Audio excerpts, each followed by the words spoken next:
So let's get started here. My name is Joe Turmes. I'm part of Idaho 5051, and I'm getting involved in politics and community engagement. I have with me here Tripp Hutchinson. Tripp, why don't you tell me about yourself? Hello. Yeah, I'm Tripp Hutchinson. I am a born and bred Idahoan. I'm a local city councilman, and I am a candidate for United States Congress in the state of Idaho in Idaho's 2nd Congressional District. Excellent. So that means you're running against Mike Simpson, correct? Yes. And then what city are you a city councilman for? So I'm born and raised in Ketchum, Idaho. Moved back home after college 6 years ago. Immediately got involved in politics. I was door knocking for campaigns, and then I found myself working for the city of Ketchum in the planning and zoning and housing department. Did that for about a year and a half, and then when election season came around, it was honestly really natural. I was sitting there and thinking about the tough times that my community had gone through, because for a resort community like Ketchum, COVID was a really, really serious kind of world-changing moment for our local economy, especially our housing economy. Post-COVID, home prices had appreciated so much that we're now in a scenario in Ketchum where the median home price is $1.2 million. So really, really serious macroeconomic factors impacting a small town in Idaho. And for someone like myself, like working in town, all my friends working, trying to get by in town, and understanding that the cost of living reality it's so tough in Ketchum. I was sitting there, local election season came around, and I was sitting there and I was like, I've been in the building for a year and a half, attending every single meeting, learning through osmosis. I felt that I was, especially in the modern current moment, I was one of the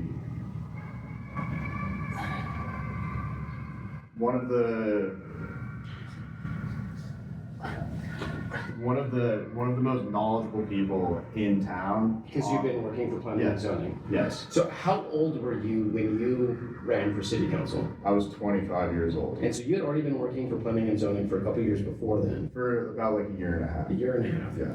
And if I remember correctly, Ketchum was definitely the first place in Idaho that was impacted by COVID. And so they got hit really hard because it was that first wave that was particularly deadly. And they were also one of the first places in the country that was affected by COVID. Is that correct? Yes. When I think back on it, wow, it's like COVID was such a strange time. I think the reality for Ketchum was because we're a tourist destination, I believe it was like a ski trip or a wedding with a bunch of tourists from Seattle.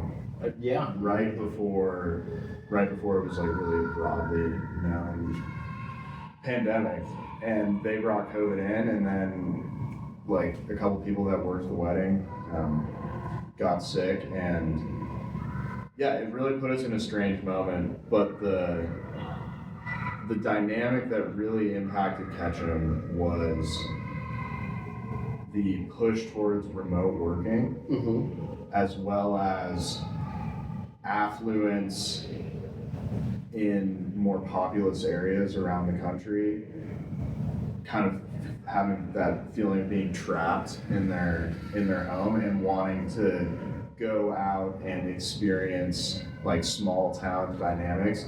The funny reality is some of that appears to have been like a trend where a lot of people came in during COVID and then realized that they actually didn't like the lifestyle and are starting to move back.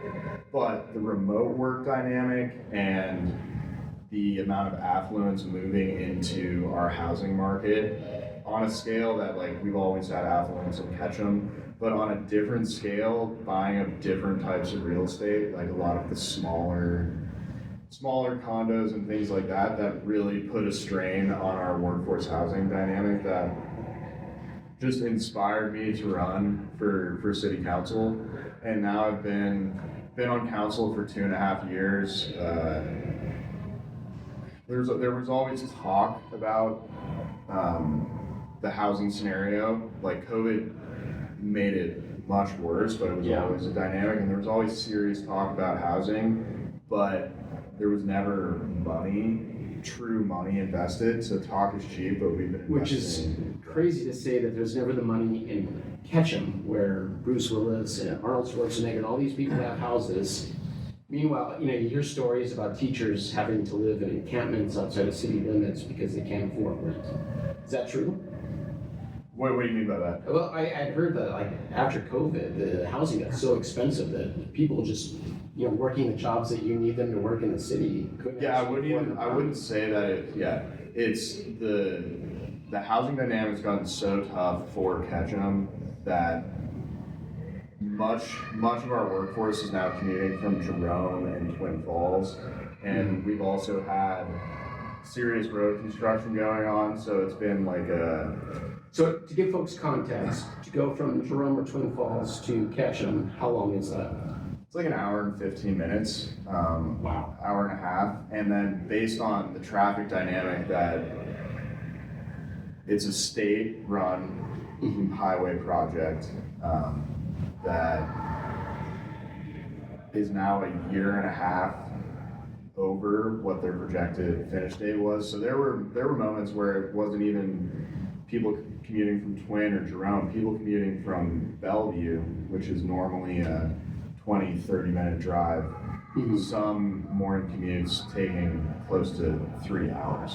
Jeez. So on the local level of politics, such a major impact to the livelihoods of working people, as well as all the small businesses that were used to having traffic come into town. And like I think as humans, we're very habitual people. Yeah. And as soon as you have one of those really terrible traffic moments, People don't want to come in. and you don't come, and even if it gets better, you're in a mode where you don't do that anymore.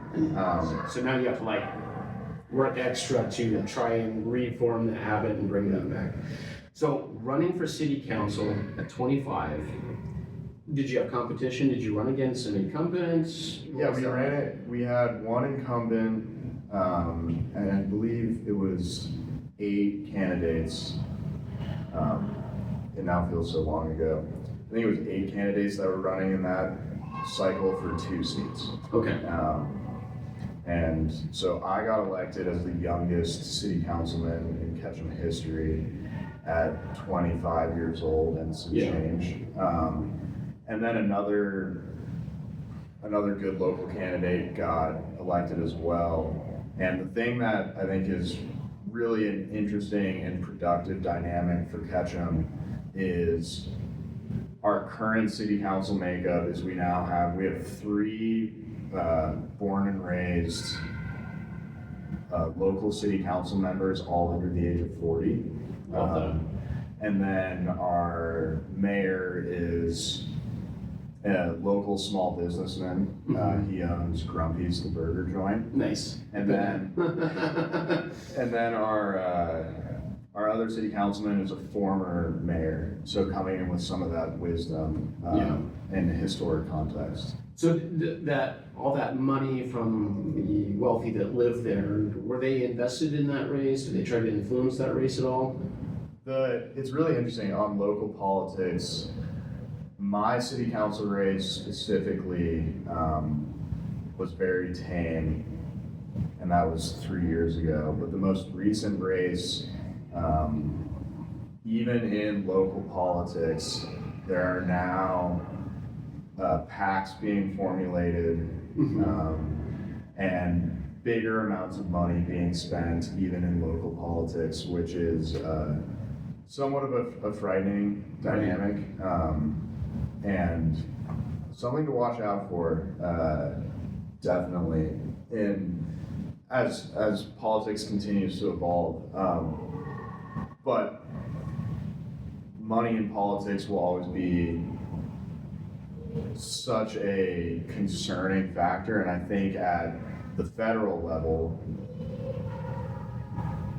what I've been telling people out on the campaign trail for this congressional run is, if we're really going to boil down what the most important thing to talk about is campaign finance reform, and getting money and corporate money out of these races. If we can collectively come together and support grassroots candidates, and if that was the only thing we cared about, and we got people elected that are not, it's almost like corporate money in the campaign system essentially self-selects for people that will, like, there's no chance even from the get-go, because they've already been bought and paid for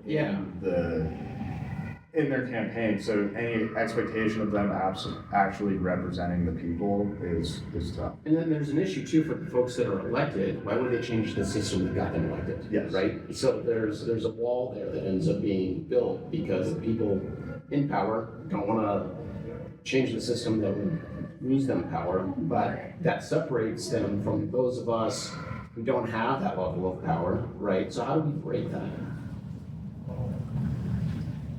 I think the first way to break it is, for the most part, the people that are entering the arena as political candidates come from, in large majority, come from the sector of society that has benefited from the system working as designed.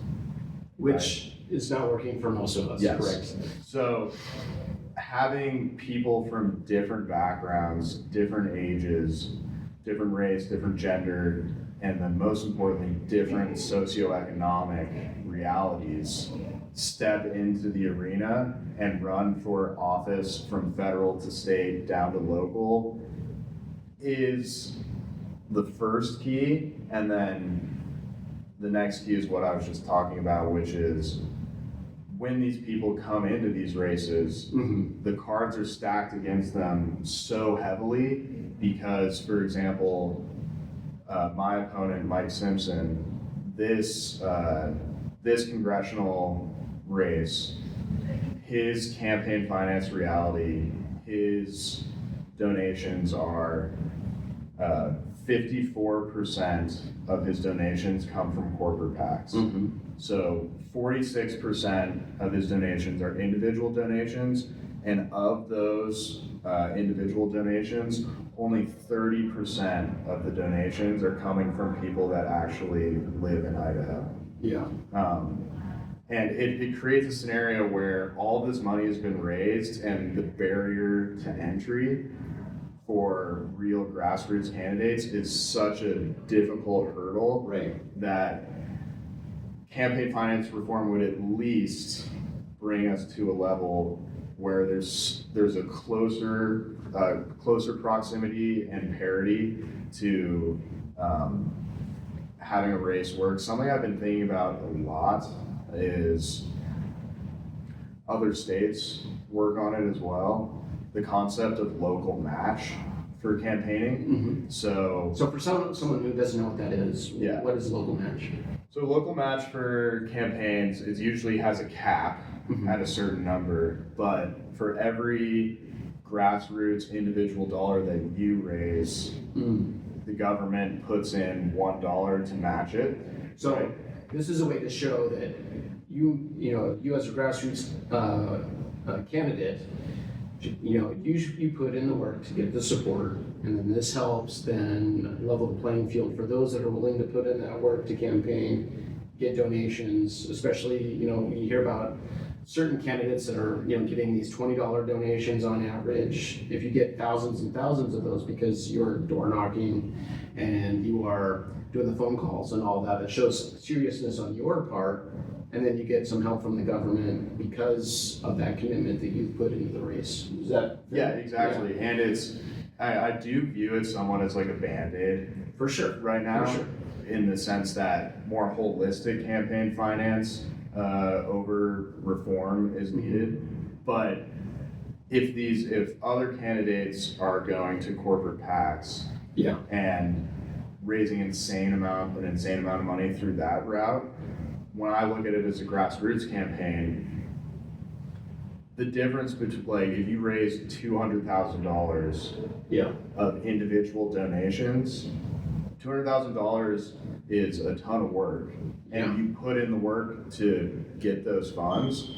But if that was matched and then equaled $400,000, that would go a huge way in going up against what is the millions. That are raised through corporate interest. But the challenge is, to make that happen, you got to win first, right? Yes. So how do you? So this is a question that I ask all the time: how do we win without money?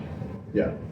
Because there's a part of it too, is like, how much of your soul are you willing to sell to get enough money to win? Or is there another way? Is there a way to reach? Because like when Simpson is campaigning, I see his Tales from the Crypt commercials all the freaking time. How do someone like you or a grassroots candidate get that level of reach that Simpson can get just by buying his way into people's homes through television ads? What's the strategy?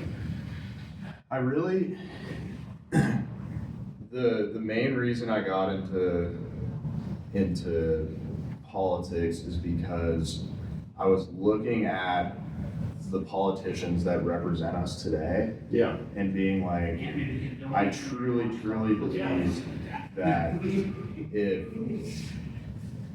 if I did the exact opposite of what they do, that will resonate with people. And that's things like, a lot of modern politicians don't even have a legitimate platform that they run on anymore. They don't even care at this point, right? They're literally of the belief that they have the name recognition, they have the money, and they can just ride those coattails over and over and over again. So I've been called like an idealist, a traditionalist. A great little anecdote is when I ran for city council, I had a 10-page, 16-point platform, and some of the political consultants in our town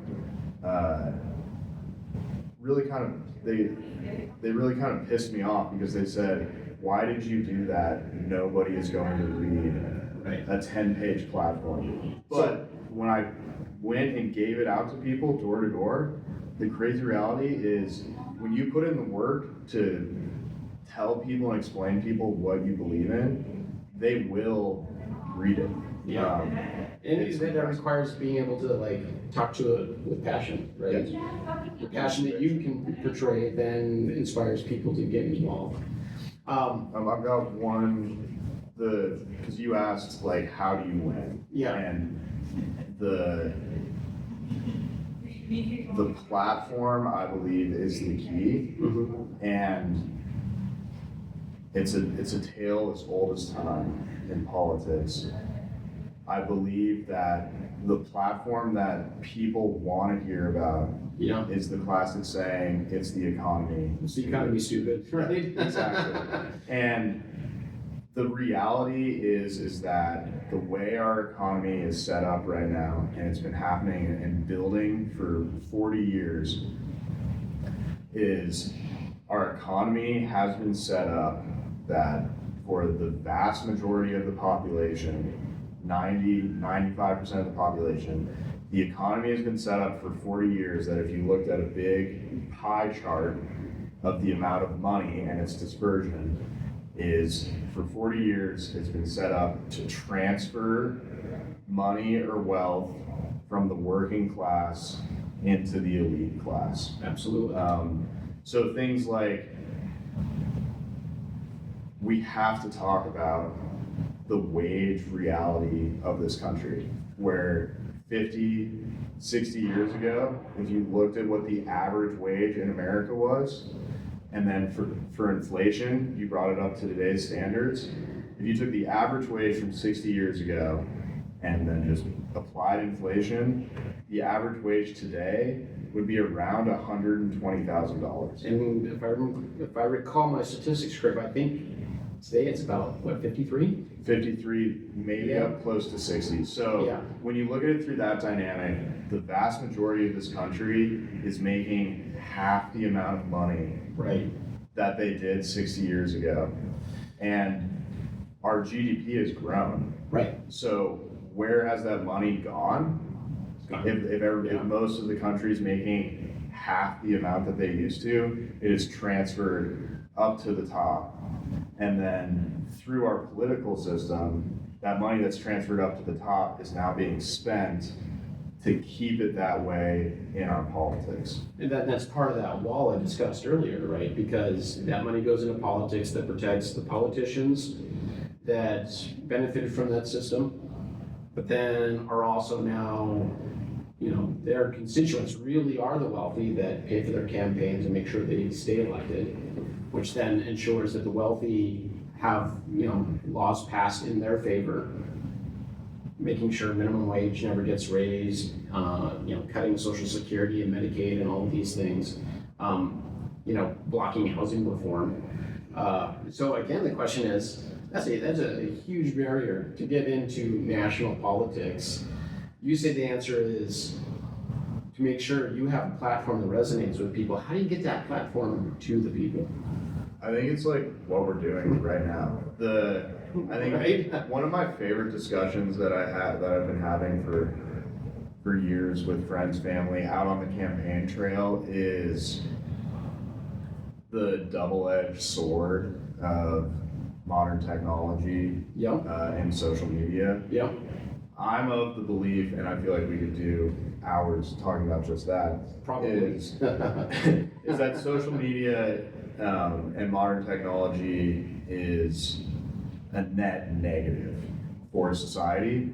But with that being said, it has, for politics, it has somewhat democratized being able to get your opinions across to people without having barriers of traditional media. And it kind of, you talk about the political analysts that were upset being put on the platform. I've personally noticed a lot of the people giving political advice to people running for office, their advice is 10 years out of date.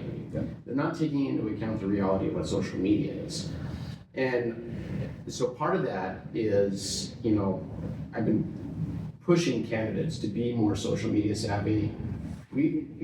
For us to combat the money, we have to be better at marketing. And so that's why we're doing this interview right now, right? It's because, we know KTVB or other news organizations aren't going to give you or me the time of day. But we can take these billionaire platforms and use those tools to our advantage as much as we can. And so, this is, kind of the world I'm trying to get into is learning how to market ideals and political engagement to get people actually excited to be part of politics again. And I did not spend much time in any sort of formal marketing classes in university or anything, but my core belief to marketing, getting a political platform out there is nothing beats authenticity. 100%. And authenticity 100%. is felt. It's felt in the first 5 seconds, and felt through direct interaction with political candidates. Because if you don't believe in your mission, no one else will. Right. So now we got this opportunity. We got a little bit of a platform here with my stream stick that I talked about last week. What is your platform? The key 3 positions to start with are very straightforward, and I'll go through them and then we can dive deeper. Yeah, let's do it. So first position is protect and defend public lands. I think we are in a moment right now in American history where decisions are being made every single day in regards to public lands that if we give any ground or if we lose any ground right now, it will never, we'll never get it back. Yes. Yeah. Especially with the extractive industry interest in our public lands, because that is the reality. Is our public lands have been, especially in comparison to every single other country. I always tell people that if you want to go hunting in another country, if you want to go hunting in the UK, you have to be rich on private property. Yep. And one of the core American freedoms is that we collectively own this space to go out and hunt or hike and recreate. Fish, And most other countries do not have that. Right. Just straight up, they do not have that. And every single day in Congress, more so in the Senate right now, Mike Lee because of Mike Lee, Yep. but Senate and House of Reps interacting with each other. Yeah. They're actively eroding public lands protections every single day, trying to sneak in things like the abolishing the roadless rule into bills that have nothing to do with public lands, and then also in a really, really nefarious way, using Mike Lee does it all the time. He's sold to his constituents the erosion of public lands protections using things like the housing crisis. Yep. Trying to couple it with other bills. Yeah. And it's interesting, the public lands being such a uniquely American thing, because I think in European history, the right to hunt was very much owned by the aristocracy. There was kind of a rent-seeking, monopolizing the land that they had there. And then when the expansion of the United States happened, it was very much about giving, with the Homestead Act, giving land to people to come out and encourage them to move at the expense of the Native Americans, unfortunately. But that did become like a natively American ideal that land ownership was something that belonged to as many people as possible, not just lords and dukes and plantation owners like we had in the South. So I do think that is like a uniquely American thing that I wish other countries would adopt. And we're at risk of losing it to our own aristocracy if we don't fight for it.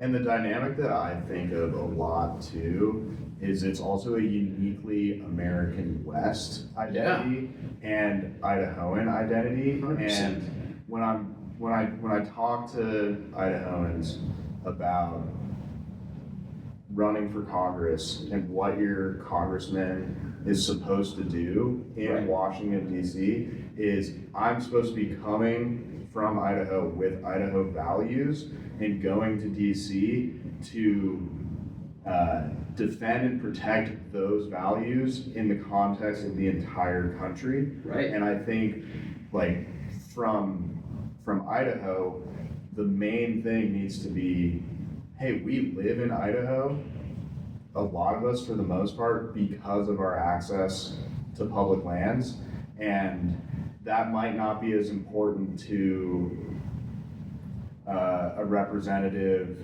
from Pennsylvania as important, but it's my job to go and say, hey, in the big picture of the entire country, we need to protect these lands because that's like what makes us Idaho. And I always like to phrase it too, is like when we talk about our national representatives, when's the last time Mike Simpson camped in the back of a trailer or a pickup truck, stared at the stars, had that like stare into the void moment that you and I can have tonight if we wanted to. Yeah. You know, if Mike Simpson even hunts, does he hunt like someone from Idaho City hunts? Does he understand what that is even like, to the point where we could say he could even represent us at all. And it's like what you're getting at is the proximity to the lived experience, Yeah. who you're supposed to represent. Exactly. And that might have been the case for Mike Simpson 30 or 40 years ago, but the reality of life Yeah. and electoral politics and democracy and our current system that we're under, he's been in office for 27 years. And he's been slowly taking in more and more corporate money, Yeah. more and more special interest money, money from foreign interests as well. Right. And as that time progresses, and frankly, as someone gets much, much older, like he's 77 now, he's just further and further removed from the lived experience of Idahoans. Right. And when you're removed from that, you can't really Right. represent the I interest. mean, kind of sounds like a case for term limits, am I right? Yes. So are you a pro term limits guy? Pro term limits, running on in my platform, I'm running on the kind of national consensus of term limits, where in Congress, so House of Reps and Senate, it's a 12-year maximum. And I think there's a reason that was landed on, because 12 years, it seems like a long time, but it at least You need gives some someone expertise, enough time right. to get in and get experience. But what it does is, I really think one of the big sicknesses of our national politics is democracy is supposed to have turnover. Yeah. And You're supposed to get people from every class and every background involved in the process. just have new people, new people and new perspectives. And I think we can sit here and moralize about how, there are term limits, people just get voted out. But we're talking about campaign finance, we're talking about name recognition. That's just not what we're seeing Entrenched right power, now. right. And I think for all of our sake, and for these representatives' sakes, because absolute power corrupts absolutely, and the power of ego. And it's almost like saving people from themselves. Right. So it's not up to a moral decision from them. It's just like, this is the way it goes. You do 12 years and then you're out. And power collects power too. Yeah. So that's a way to break that up. So what's the second peg of your platform? The big one is my whole economic framework, the way I view the economy, and the way I view politics as well, is the consolidation of power is never a good thing. Right. So when we look at it from the private sector, the consolidation of the private sector that has occurred over the last 40 years across the board, we could go into every single industry, is outrageous. Where a lot of industries that used to be 40 companies competing against each other, now it's 3 companies competing against each other. And when we talk about capitalism and the value of competition, we were in this moment 100 years ago. And The Gilded Age. yes, Right? all the way up into the passage of very important antitrust, anti-monopoly legislation, where it was understood that when private power is consolidated to such a level, we as Americans are less free. So what policy would you pass today, if you could, to address that issue? I think the really good or encouraging dynamic of antitrust, anti-monopoly, the breaking up of consolidated power is we already have the laws on the books. So we just need to enforce them? And it's all about enforcement. And this is where it gets really frustrating, is when you start to realize that the people in these positions that are supposed to be held accountable to be enforcing the law of the United States just haven't been doing it for the last 40 years is extremely depressing. Yeah. But I think that we have this feeling, all of us right now, where just like 100 years ago, we are starting to feel the effects of consolidated power. Right. Where you're like, when people think about getting healthcare coverage, Yeah. and they're like, there's not even really any option. Right. It's like, this is something that's like like everybody universally knows our healthcare system in this country is terrible. Yes, but so we can talk about healthcare in a second. But when you think about where you're going to shop, an interesting dynamic is one of the only times in the last 40 years that antitrust, anti-monopoly laws have been enforced was actually in the Albertsons Kroger attempted merger, which is an example of where we need to hold people accountable to continue to enforce those things. Because I think it was a really good thing that merger did not go through, because we're talking about food here. Yeah. And places like Walmart have consolidated so much power that if we keep allowing for this consolidation, the end result is the lack of competition just drives up prices for all of us. What would be the motivation to keep prices low? Yes. If you're the only place in town selling groceries. Yeah. And then, groceries are the thing that like literally everybody needs. Yeah. Right. And we are in a really tough scenario because we're talking about 40 years of kind of unadulterated neglect. Yeah. But I still, when I talk to people, I say we can't give up on it. Absolutely. Because it can still get consolidated further and further and further if we don't do anything. Right. And if we get back on the right path right now and we are strategic in not allowing certain mergers to go through, a good example right now is Paramount's attempted purchase. Media is a big one. Yes. Right. Paramount's attempted purchase of Warner Brothers. The federal FTC just okayed it, but there's encouraging signs that state attorneys generals are going to challenge it. And that merger would represent a really, really kind of terrifying moment where in our media landscape, no matter what you believe in, I think we can all inherently think about two people, a father and a son, owning so much of the media that we take in, owning both CBS and CNN, and having power over what media we see through those companies is not good for our society. Oh yeah. And our democracy. And and we have citizens that it takes extra motivation to go out and seek out independent journalists that have expertise in certain fields. But for a lot of folks who are they're not as motivated to go do that, and they passively consume it, right? And busy. Oh yeah. Well, and part of the reason why we're busy is wages are not supporting lifestyle to enable us to be civically engaged or to go enjoy our public lands like we like.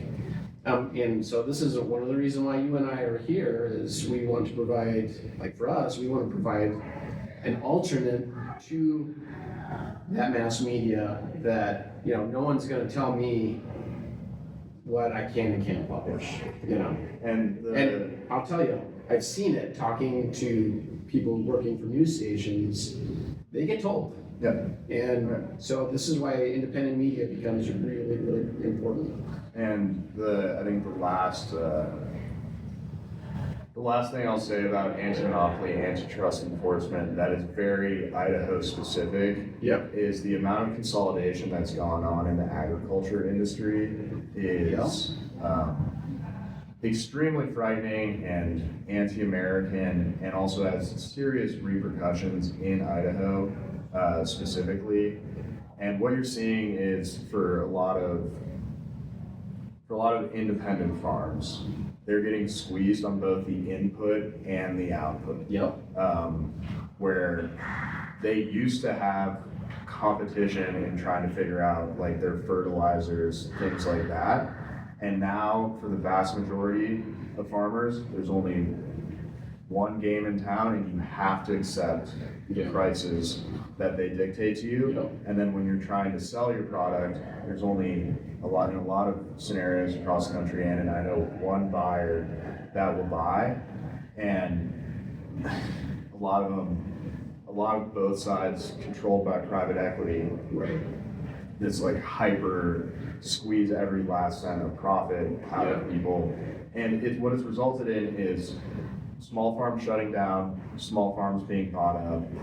Farmer suicide is at some of the highest rates it's ever been at, and it's always been higher than the mainstream suicide rate. Yes. It's always been a problem. But it's grown to such a level that it's super concerning, and also puts us in a scenario where I think a really general amount of the population is really kind of privy to and interested in the health of the food that we are eating. Absolutely. And what is the bioengineering, the chemicals that are ending up in our foods.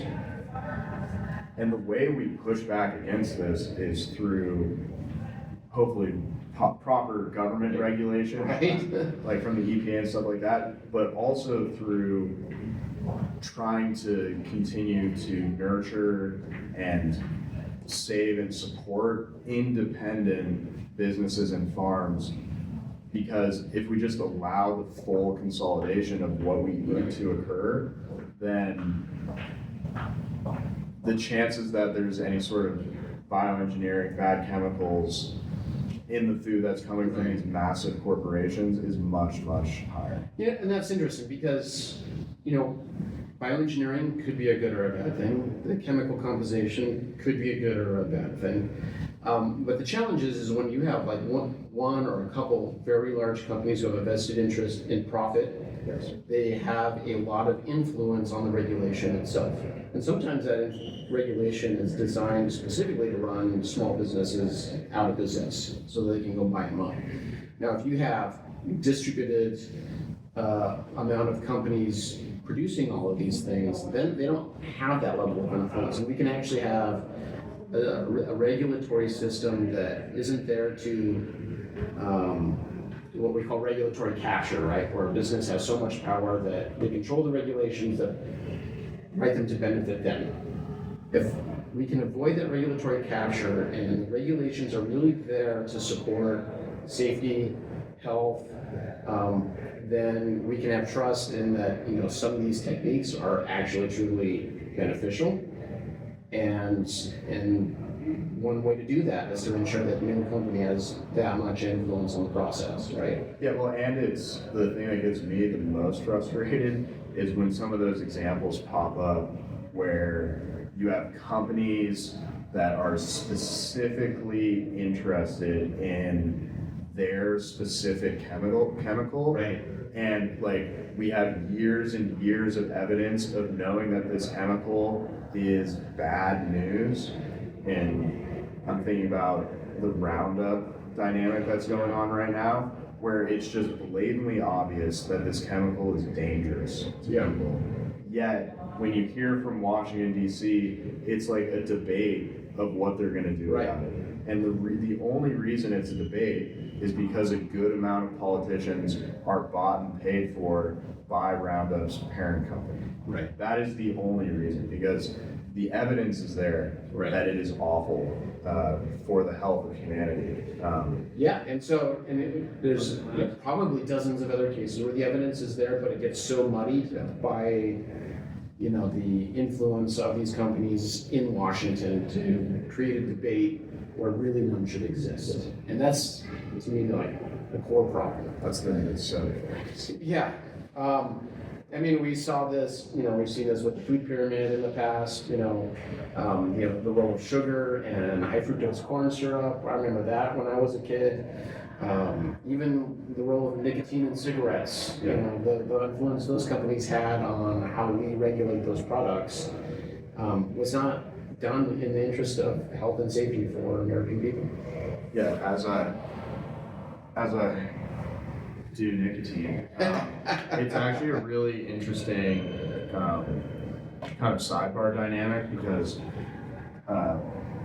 my generation got completely kind of duped into all getting addicted to nicotine. Right. Because there was kind of a generation where Where smoking ended. yes. And then we had like the patches, and we had vapes were like for a while like helpful for getting people off of nicotine, and now it's just become another addiction vector. Yeah, and I think in my circles it's kind of taboo to talk about, but it's like a really good example of some really obvious failings of government. Yeah.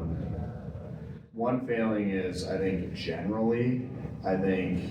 our country and our economic system is moving into an era where people are trying to profit off of addiction as much as they can. And you're seeing it really heavily in gambling right now as well. Oh yeah, the ads for gambling are everywhere now. And then, but when I think about nicotine specifically, I saw a video recently where the EPA has just completely dropped the ball on any sort of testing for specifically nicotine vapes that are coming into this country. And my friends, everybody's friends, a lot of young people are like going into gas stations thinking that the EPA has at least looked into some of these nicotine vapes at all, and the reality is it's like absolutely zero regulation. It's like the Wild West for stuff like that, and it's really tragic. So we've talked about my first two big platforms, so protect and defend public lands. Mm-hmm. Not deregulation, demonopolizing, Yes. Antitrust. Yes. What's your third one? And then the third one is really what our conversation has gone into it multiple times now, but we still have to bring it out and call it out by name because it's kind of like an umbrella of what we've been talking about, and I believe in it so much, is cleaning up the corruption that has occurred in Congress as a body and in our federal government in general. Yeah. Because we've been talking about it this whole time. There is an inherent issue with the representation of this country. Yeah, we've talked about it. Yeah. Sometimes, so in a constitutional way with the term limits, we talked about it with regulatory capture, we talked about it with billionaire money influence. So to get to the crux of this corruption, what is the root of it? What would you prefer? The root core things that are policy enactable platform positions are overturning Citizens United and congressional stock trading bans. Yeah. There's a really interesting and depressing story of one of our senators, John Fetterman, and it's an Idaho specific story of Fetterman sitting on the appropriations committee that directed a lot of federal dollars into a great local Idaho business, Micron, which I think was the right thing to do. Yeah. And investing in American chip manufacturing, all that type of stuff. There is a national security interest there, to be sure, right? But the fact that John Fetterman, days prior to making that decision, bought a crap ton of Micron stock. Right. And now, to date, his Micron stock is 300% up. Is not the dynamic that we need to see from the people that are supposed to be making well-educated decisions that impact everybody else. If they have a direct individual interest in these massive decisions, and it goes across the board. It's like a similar flavor to taking in corporate money into your campaign, where it corrupts your judgment. Oh yeah, absolutely. Yeah. And then a lot of the proposed talks are about limiting Congress specifically. And we used to have strong insider trading protections. What would you think about proposing some legislation where if you have, advanced governmental knowledge on a decision, that you just cannot trade on that at all? Yeah. I mean, because we've seen with the tariffs and the flip-flopping on Iran with the Strait of Hormuz, we know insider trading is happening before all of those decisions are becoming public. We know there are billions of dollars that are trading hands based on that inside information. How do we strengthen our ability to prosecute and investigate those activities, even if it expands beyond members of Congress, but at the people inside of government who have access to that information? I mean, I think you're spot on. I think we have to think about where things can start, and I think the best, because there's obviously serious interests that don't want to see a congressional stock trading ban occur. Right. So, and I think the best way to make it happen is, like, Congress is supposed to be passing laws, like doing regulatory work for the entire country. It's almost like Congress needs to regulate itself first, and then because it's almost like hypocritical in a way. Conflict of interest. Yeah, it's like we need to clean up our own room first and show that we're seriously, morally, and ethically capable of starting there and then expanding outwards with the same principles. I feel like one of the greatest tricks that have been played on us as a people is that Congress has disconnected desire for the American public to be involved in politics. And when we're disengaged, and I'm going to bring up culture wars here in a second, when we get distracted by these culture wars, then that incentive to punish Congress for corruption disappears. We can ask people with power to police themselves, but we know that they won't. And it's really up to the American public to do it. And we have been so disillusioned with politics that we just don't seem to have the desire to do it.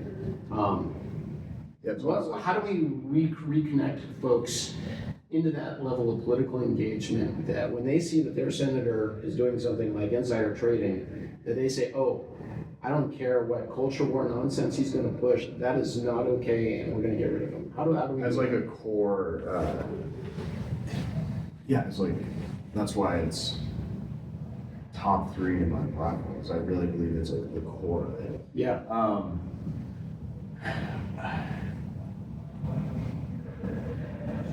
I think speaking from my own, like, individual journey as a citizen, is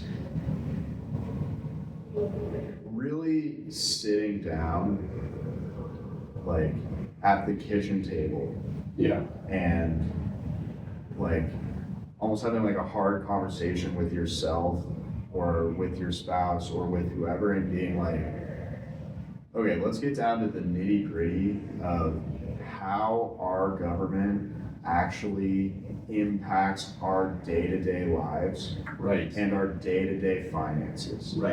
And you were talking about kind of culture war distractions and things like that. I really think if we all sat down at the kitchen table and really thought about what decisions impact our daily lived experience, most of the things that the big corporate media has us talking about and the big politicians have us talking about and distracted by really don't impact our day-to-day existence. And I think that's why when we look at the last couple months, Yeah. and something that does impact Americans' day-to-day existence is the cost of gas, right? And it's really the cost of things in our lives that impact us. So when we sit down and think about who's going to represent those dynamics, so I think about if we were to sit down right now and be like, what impacts my life? I'm not a homeowner, I'm a renter, so I think about rent. Right. I think about my healthcare costs, I think about car costs, and then expanding it out to families, I think about childcare costs, education, and what we touched on earlier, the wage that people are in order to cover those costs. But at the same time, I'm going to dive into this a little bit. I know it's really tempting to not want to engage in culture wars because it is a distraction, right? But at the same time, those culture wars are being used to hurt folks. Yeah. You know, we see it with with the ICE and immigration. We see it with LGBTQ folks. We see it with women's rights. What would you?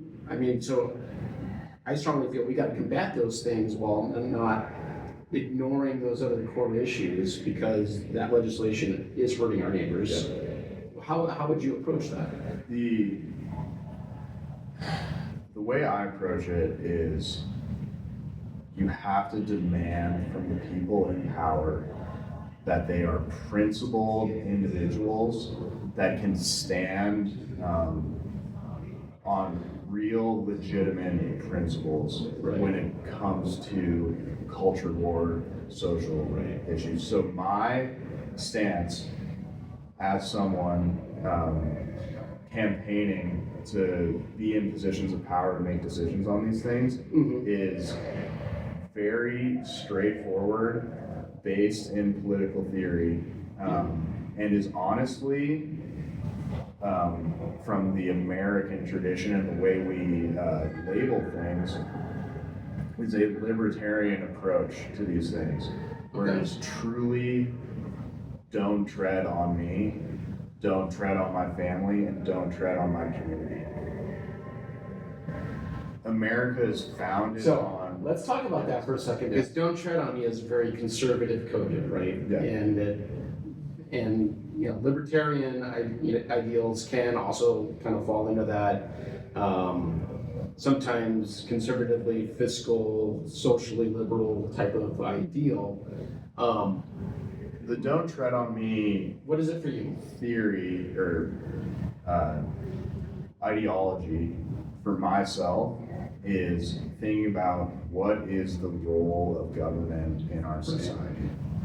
And our country is founded on freedom and individual liberties. And I do not ever see the role of government being dictating what is meant to be the freedom of individuals to live their life the way that they see fit. And that's like, so would you say the line is drawn, and anything that would ever restrict the ability of an individual to live out their life, I don't see as the role of government. So when we talk about, which is interesting because a lot of folks that speak that way generally speak against government regulation, they speak against, and which we've talked about being, or even like setting wages and things like that. So would it be in your ideal to say that those things actually enhance liberty by giving folks the resources that they need to live healthily and succeed in their business ventures and in their lives? And then in your mind, these things, like these attacks on immigrants and women and LGBTQ folks, are violations of that liberty. Yes. Yeah. Okay. We're talking about, I think the real line in the sand, when you're talking about things that impact the ability for somebody else to also enjoy individual Right. liberty and freedoms, that's where government regulation comes in, and you think like, yeah. So, I mean, you get these cases of competing liberties. Like, if I'm wealthy and I have the right to, I could say I have the right to buy 10,000 houses in a community, which then hurts That infringes on the freedoms of others to buy their other own citizens, yes. Yeah. But on most of these social culture war kind of distraction issues, we are truly talking about someone's ability to live out their life. That does not impact does not impact the rest of society. A trans person using a bathroom has no Yes. impact on Yes. it, right? And I think the good way to like kind of frame it is for like a lot of people thinking about these things and trying to come to their own conclusions on it. Yeah. I really like try and tell people like think about at your kitchen table the things that impact you. Is your landlord trans? Most likely not, right? These things that really actually impact you have nothing to do with the freedoms of people as individuals to express themselves and live their best life. It's when the structural dynamics of society infringe on others that that's where government needs to come in. So how do we get folks to actually? And then here, lastly, to stay consistent on that, right? Yeah. It also means that I'm supportive of the Second Amendment and the right to bear arms. Sure. And things like that. So it's like I mean, we are Idaho. principled, principled and consistent on all that stuff. I really do see it as the same kind of theory. Good. So now the question is, because it seems so easy to get people latching on those culture war things, what can you and I do to help people focus on, get them talking at the kitchen table about how policy affects their wages, how policy affects their bills?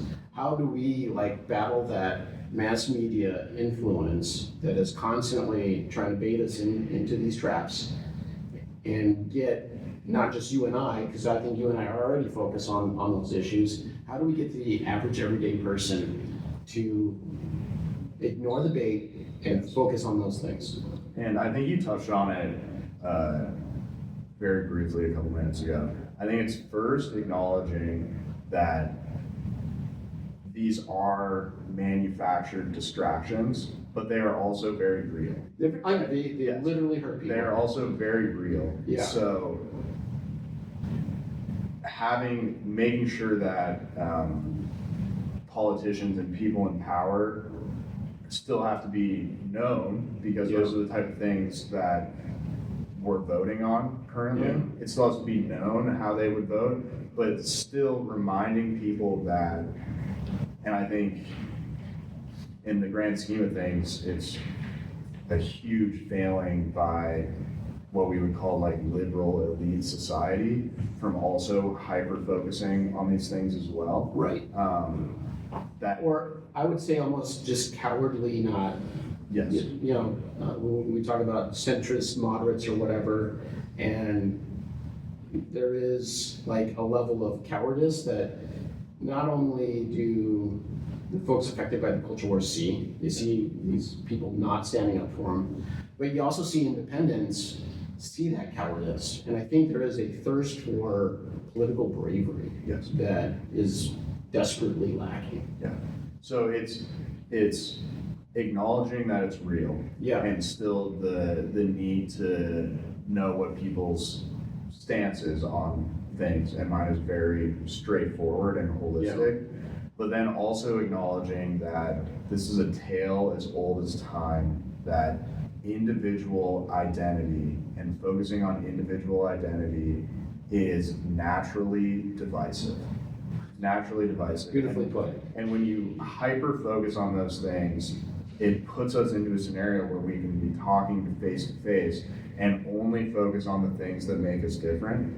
And as I've been traveling around half of Idaho, talking to an outrageous number of people, the first thing is 99.9% of people are fantastic and awesome people and have the same concerns that I have in my day-to-day life. And building off of that is understanding that there are so many things that make us the same.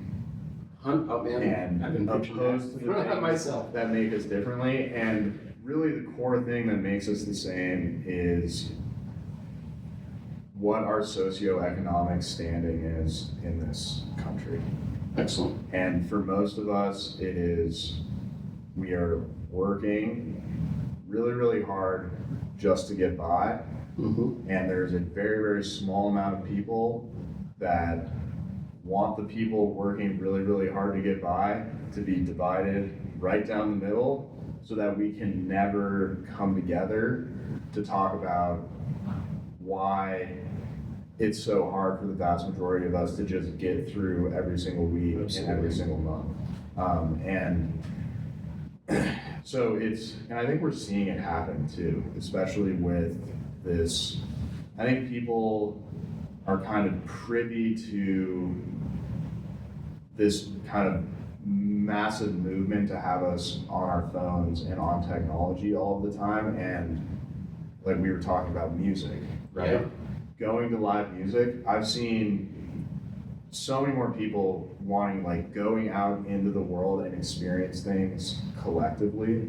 That's community, right? Yes. So there's this really big sense and need for people wanting to and seek out community. And I think in talking about the economic realities of the world, you are opening the door to a really massive, diverse community to interact with, no matter where you live.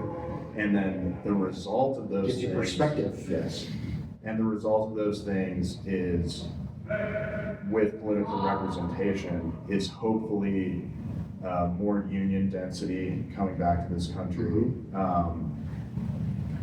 more work on paid family leave, all those types of things that actually have an impact on our economic standing, healthcare reform, that have an impact on our economic standing as a collective, where then we are able to lean into and experience community even more holistically and more often. So we'll be healthy enough to go out, we'll have time to go out, and we'll have discretionary spending to actually go and support artists and support, Yes.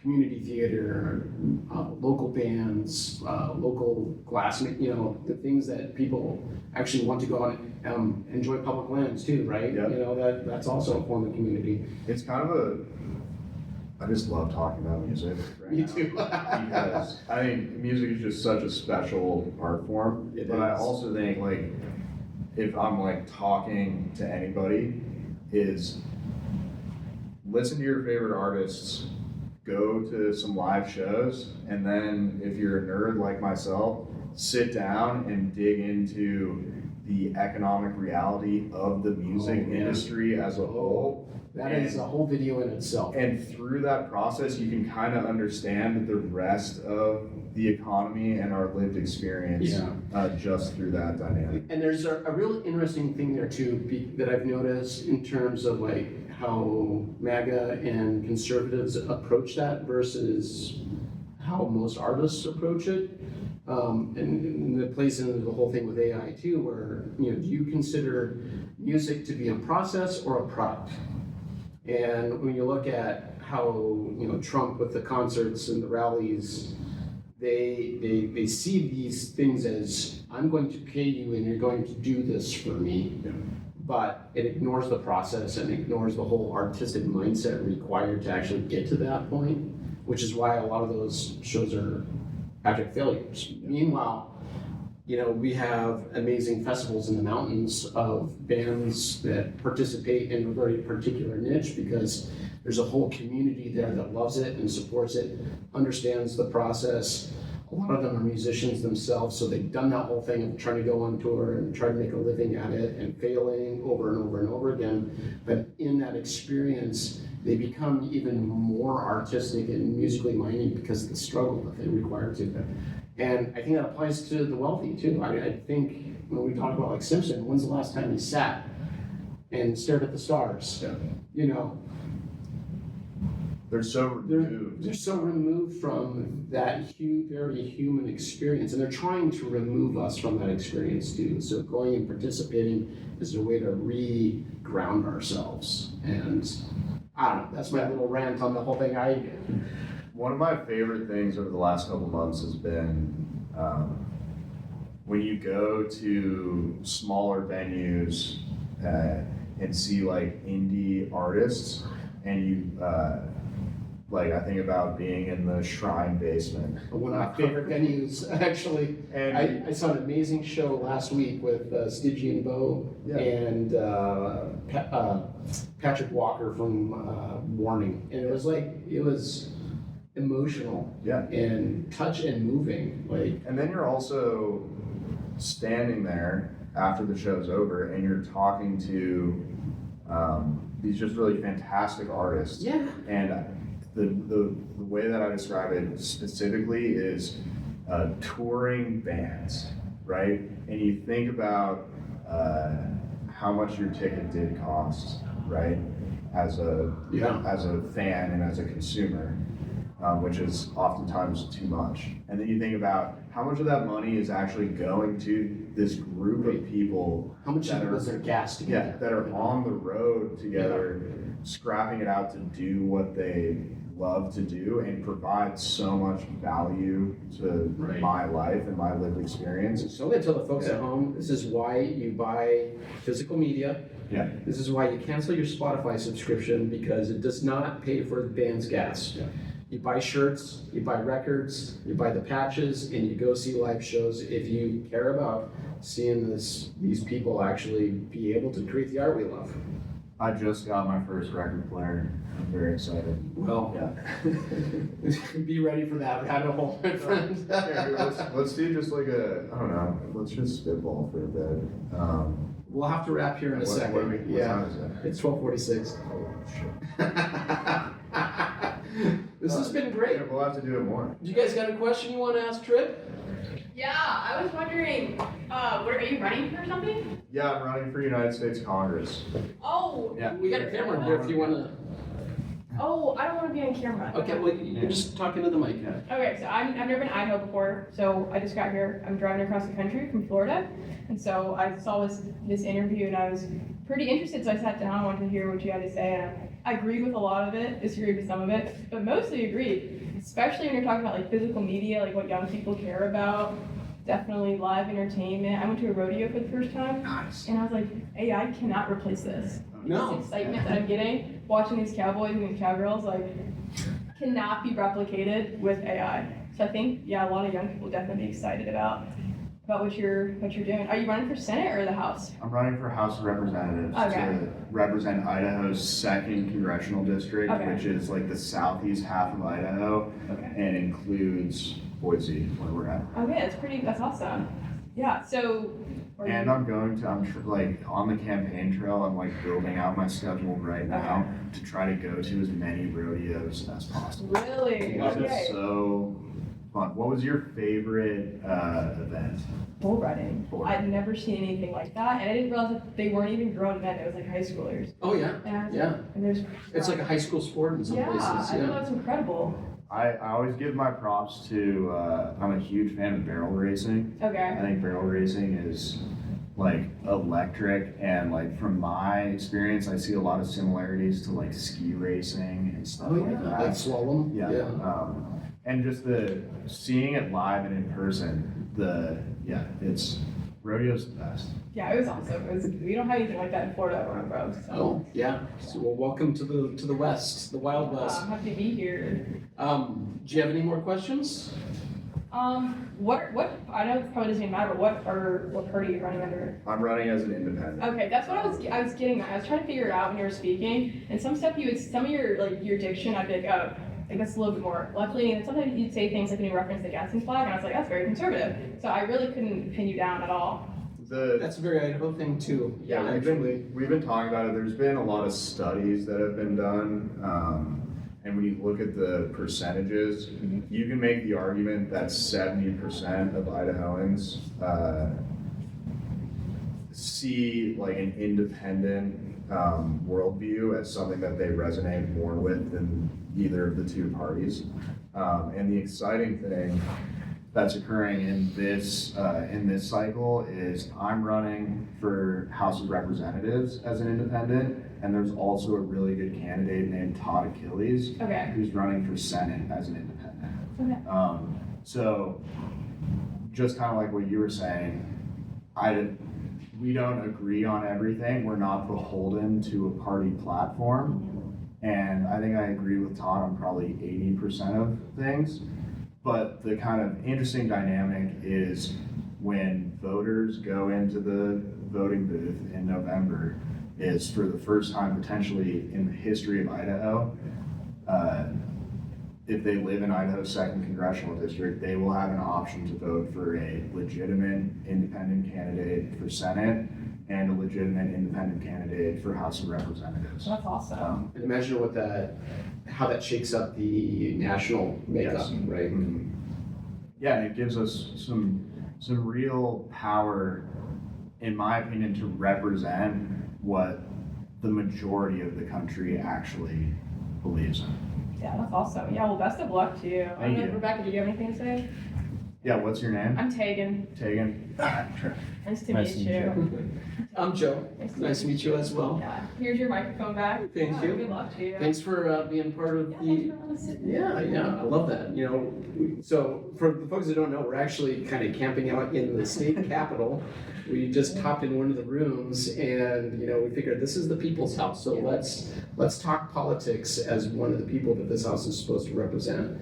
And so I love that there's opportunities for people to actually come in and participate. This is not we're trying to break down the walls and not keep the walls of power in place. So Yeah, and understanding what's that. that? Where can I find this? This is so I'm part of a group called Idaho 5051. Okay. We have a news outlet that is called the Idaho Vanguard. So I'll be sending this out there for them to post, and then our Idaho 5051 social media will be clipping up clips, pieces of this interview and posting it there. So if you want to wait a second, I can give you a QR code on how to get connected. And I think I had a really good thought on that too, is I think the most important thing that I tell, especially my friends, is I think we like to look at, I remember really specifically somebody I care about very deeply was like, what would you do if you met, what would you say if you met Obama, right? And I was like, I would probably call him out on the stuff that I disagree with. Yeah. And they were so confused about why wouldn't you worship this person as a celebrity, right? And it's about understanding that every single person in the world, and especially people in politics in America, they are just people like you and I, and there is nothing separating regular people from saying, hey, I want to step into this arena and also have a say and frankly hold this power so that I can uplift my community and people that I care about. It's not like this thing that's removed from us. It's these are just everyday people just like you and I, and it's just on us to step into these arenas. And there's a movement happening right now where we're seeing a lot more everyday folks diving into politics, knowing what's at stake, and just doing everything that they can to make positive change. And that is, given all of the things that we've been through in the last 10 years, that to me is very inspiring. Gives me a lot of hope that it's just not, oh, all of a sudden I care. No. everybody cares. Yeah. And we're seeing just amazing people come out of the woodwork, not only in politics, but in community activism. Yeah. And it just, honestly, it just kind of drives me to tears on a fairly regular basis how amazing this is. Yeah, and what like individuals and then individuals coming together are capable of, Yeah. and with like morality and ethics. And some drive. Yes. Some passion. And yeah, we can change the world if we want to. It's good stuff. So I want to thank Tripp for meeting with me today. Thank you so much. I've been looking forward to this for a hot minute. So, And hopefully the first of many. I think we got to sit down a couple more times. oh yeah, I hope so too. So Tripp, how can folks get in contact with you? How can they help you? We talked a lot about campaign finance reform. The real key to grassroots politics is, even if it's just $5, putting in your $5 towards, especially in a congressional district that's so huge, a lot of it's going towards gas money right now, Right. in order to get to the rodeos. rodeos. And then people ask what the money goes towards. It's literally gas money, yard signs, video Door work. hangers, probably. Yeah, just all the classic things that really just give you that name recognition, chance to make this case to as many people as possible. Awesome. Yeah. Well, thank you again, Tripp. We're going to see you again, aren't we? Yeah. All right. Have,